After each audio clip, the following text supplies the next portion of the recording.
Episode 1. Ang simula ng alindog. Sa isang munting bayan sa probinsya, may bagong bituin na sumisiklab.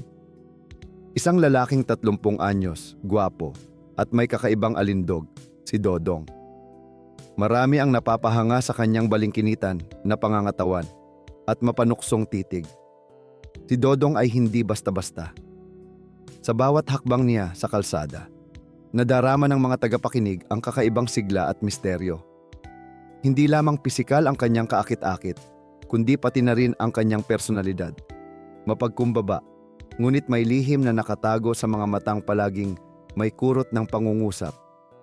Sa mga tambayan sa baryo, usap-usapan na kung sino ang tunay na dahilan ng mga ngiti at pagbulong ng paghanga.